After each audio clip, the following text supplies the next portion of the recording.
Yun ang nilabas kahapon. Oo. Nabigla lang kami kung bakit siya ganun. Oo. Nabigla, di ba, surprising pa ba yun, ma'am, o in-expect nyo na? Ang totoo, in-expect ko na kasi patungo na ron yung sobrang bilis na pag-dismiss ng iba't ibang kaso sa ombudsman, yung last minute clearance ni Atty. Laugan, yung din yung sudden inclusion ni Secretary Igulia, talagang binabaliktad na yung sarili ng mga patakaran, hindi na sinusunod yung batas at talagang wala nang rule of law.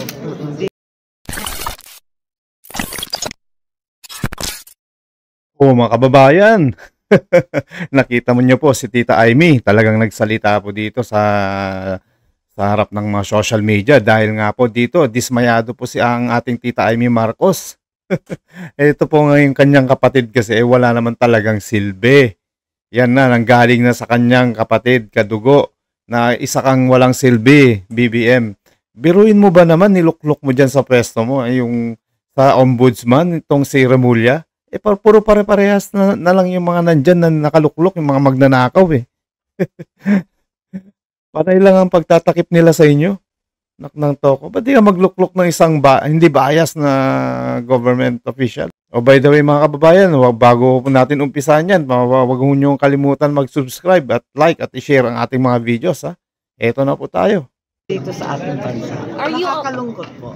Are you among... Na-obliga po ako na i-defer at hindi suportahan yung appointment ng bagong JBC member kahit kilala ko siya at alam ko na mahusay siyang huwes, talagang kinakailangan na alamin natin ang mga patakaran sa JBC. Kasi sila na ang nagpupwesto ng ating mga huwes. Nakakatakot kung hindi sila sumusunod sa sinasabi ng batas. Ma'am, about Blue Ribbon lang, nag-step down na si Senator Ping. Are you among those senators not happy with the direction the Blue Ribbon has been taking so far? Yes. Oo, kaya hindi na ako umattend kasi parang gusto nila hanggang kay Congressman Saldi ko lamang.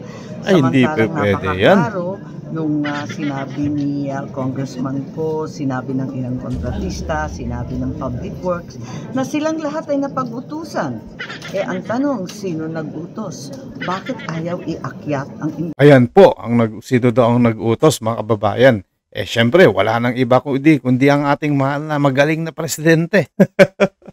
Napakagaling, no? Ang galing mo talaga, BBM. Sa sobrang galing mo, wala ka na talagang maisip na normal at tama Alam ng toko talaga. Tignan nyo yung nangyayari dito sa ating bansa. Pinagtatawanan na tayo sa mga iba't ibang bansa dahil nga itong mga nangyayari dito, simple-simple lang. Ipakulong lang yung mga dapat makulong. Anak ng toko. Kailangan pa nga umabot ng ganito katagal. Ikaw kasi, BBM, bumaba ka na sa pwesto mo. Paubaya mo na lang dito kila Madam Inday Sara. Dahil dito kay Inday Sara, baka itong Pilipinas mamamayagpag sa kasikatan dahil nga itong wala nang mga kriminal dito dahil susugpuin ito ni Madam Sara Duterte. Yung crime rate ng presidente natin si Tatay Digong, napakaganda. Wala kang marinig ng mga nagnanakaw dyan, mga nagsashabu, wala, tanggal na, takot na sila. Dahil alam na yung paglalagyan sila kay Tatay Digong. Kailangan alamin ang katotohanan, ang buong katotohanan. Yun, kung saan patungo ang ebidensya, dyan tayo susunod. Hindi sa utos ng kanino man. You think better na bumaba na si Senator Ping and magpalit na lang ng chairman, ma'am, ng Blue Ribbon? Nasa pasya ng ating Senate President yun. Meron kayong nakikita kung sino yung dapat na pumalit na Blue Ribbon chairman? Hindi ako nakikialam dyan, minority lang ako. Meron daw hugong na may kudeta ulit? Have you heard of that? May information po ba kayo about? Lagi na lang. Lagi na lang, pero ngayon kasi, hindi namin maintindihan. Malapit na yan, mga kababayan, di ba? Na napakaraming kontraktor sa Congress, napag-utusan ng speaker nila. Bakit bigla ang direksyon laban na sa mga senador? Nakakapagtaka Pero confirm na may... Yan nga po, kaya nga nagtataka na to si Madam Amy Marcos, ba't sa Senado ba't sa mga Senado yung mga mata ng mga taong bayan? Oo nga naman, Hindi lang sa Senado dapat eh.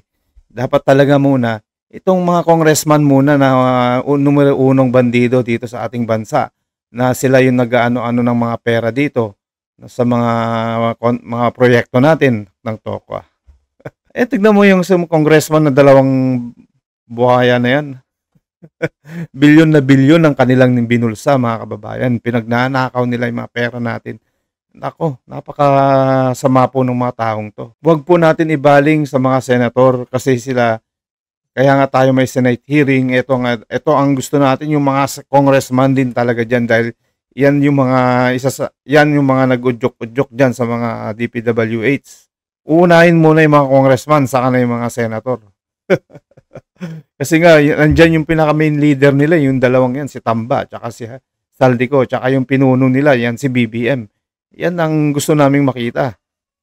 Naman po ng kudeta, hindi po ba kayo kasama sa mga na meron pong kudeta?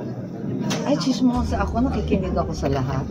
Dati na akong marites na Marites. Senado. Nawala lang si Senator Bino. But you think better, ma'am, about sa Blue Ribbon, sorry, balik lang. You think better na nag-step down na lang si Senator Ping? Kasi nga may mga hindi raw happy. Hindi, yun ang kanyang desisyon, hindi akin. Wala naman akong sinasabi. May pangangalap ng pirma po ba ngayon para sa bagong SP? May ganun po bang nangyayari?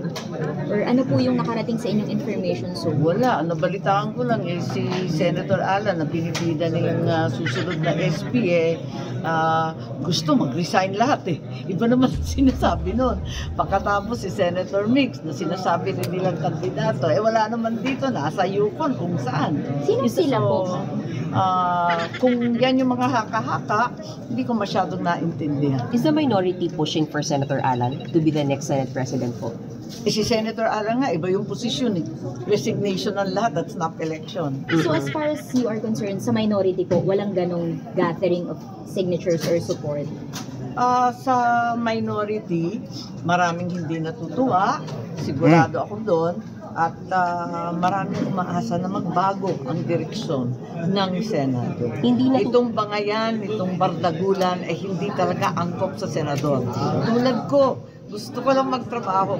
Titignan ninyo, yung sa 4 na committee report, sa 4 na bill na pumasa dyan sa Senado, sa plenaryo, na umabot sa Senado, 3 sa 4 na yan ay akin. Kasi ang gusto ko talaga, sa kalagitnaan ng kaguluhan ng ating bansa, tuloy-tuloy ang trabaho dahil talagang napakarami ng problema natin kung bakit tayo nauwi sa pagtuturo, pagsisisi, pagbibintang.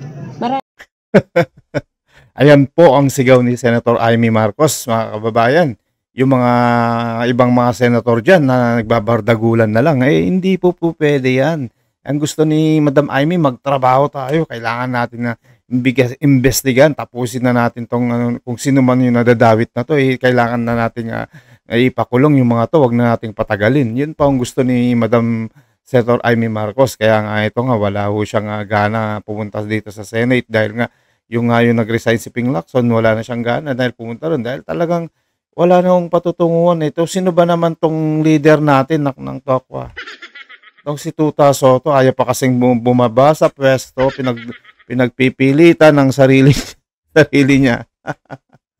Hindi na lang siya naawa dito sa ating mga taong bayan dito, mga kababayan. No?